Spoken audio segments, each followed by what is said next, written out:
안전관리자 귀하다고 해서 학점은행제로 응시 자격부터 하고 있는데 주변에 물어보니 일자리가 없다고 해서 고민이 되네요. 작년에만 3만 명 취득했다는데 공부하고 있는 게 맞는 건지 모르겠어요.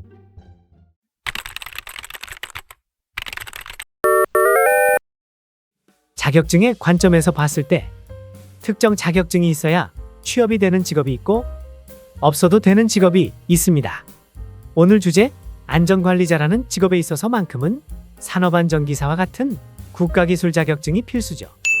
필수라는 건 누가 정하는 걸까요? 기업에서 정할 수도 있지만 이는 법령으로 정해져 있습니다. 의료 행위를 하려면 의사면허 취득이 필수이듯 산업안전보건법에 안전관리자 선임 기준이 명확하게 명시되어 있답니다. 그런데 지금까지 큰 의미가 없었는데요. 2024년 1월 27일부로 중대재해처벌법이 전면 시행되면서 안전관리자를 고용하는 기업이 대폭 늘어난 것입니다.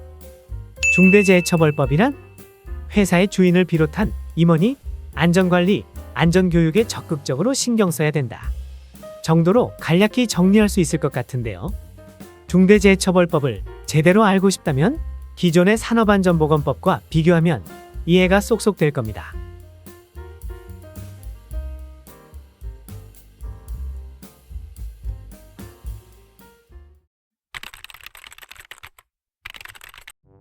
전기 쌍기사를 취득했지만 최근 산업안전기사를 추가로 공부하고 있어요.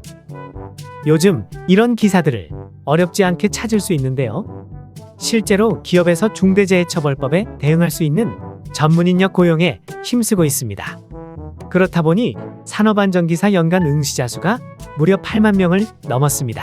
뭐지? 참고로 전기기사가 5에서 6만 명 수준입니다. 이렇게 응시자 수가 많음에도 기업에서 안전관리자를 모시기 어렵다고 하는 이유는 무엇일까요?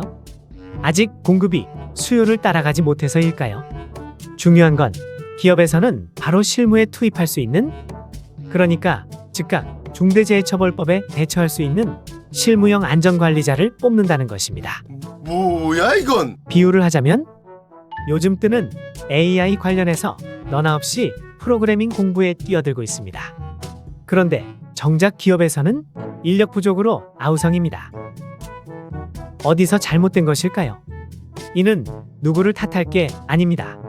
저는 3자로서 기업과 구직자의 마음이 둘 다 이해되는 부문이며 어떤 시장이든 이런 미스 매칭이 발생하는 시점이 있습니다. 산업안전기사 취득자가 23년 기준 28,636명입니다. 엄청나죠? 그런데 이 중 다수는 그냥 취득합니다. 그리고 취득했지만 적성에 안 맞아서 장롱면허가 되는 경우도 많고요. 우리나라의 귀한 직업은 점점 사라지고 있습니다. 그러나 전문성을 살려서 좋은 대우를 받는 전문직 혹은 기술직은 지속될 겁니다. 그렇다면 전문성이란 무엇일까요? 여러분, 혹시 1만 시간의 법칙 이론을 들어보셨나요? 뭐지? 개인적으로 아웃라이어라는 책에서 처음 보았고 여전히 마음속에 새기는 이론입니다. 어떤 분야이건 1만 시간을 숙련하면 그 분야의 전문가가 된다 정도로 요약할 수 있습니다. 다들 이렇게 수치화하는 거 좋아하잖아요? 얼마큼 내가 노력을 하면 되는지 알 수 있으니 참 좋지 않나요? 그런데 여러분, 1만 시간이 얼마나 긴 시간인지 아시나요? 하루 8시간씩 평일 기준으로 일하면 5년입니다. 8시간을 몰입해서 일하는 사람은 없으니 4시간으로 잡으면 10년입니다. 물론 10년간 해도 안 되는 일 분명히 있습니다. Nope. 그러나 10년을 뚝심 있게 버틴 사람 자체가 주변에 드물 거예요. 전문성? 개인적으로 시간이 주요 변수라 생각합니다. 현재 정부와 의회에서 산업안전에 상당한 공을 들이고 있습니다. 사실 교육으로 안전관리자를 양성해도 되는데 산업안전기사 같은 높은 수준의 국가기술 자격증을 취득하라고 문턱을 높여놨습니다. 따라서 얼마든지 선점 효과를 누릴 수 있는 시점입니다. 지금은 아무것도 보이지 않겠지만 어떤 분야이건 시간을 들여 경험하면 그들에게만 보이는 테크트리라는 게 있죠. 답을 알려드리면 산업안전지도사라는 국가 전문 자격증에 관심을 갖게 될 겁니다. 오늘 내용이 여러분에게 빛과 소금이 되길 바랍니다.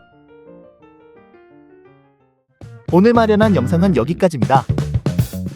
궁금한 점은 댓글로 남겨주셔도 되고 상세 설명에 있는 소통 창구로 바로 연락 주셔도 좋습니다. 구독까지 해주신다면 정말 감사드릴게요. 시청해주셔서 감사합니다.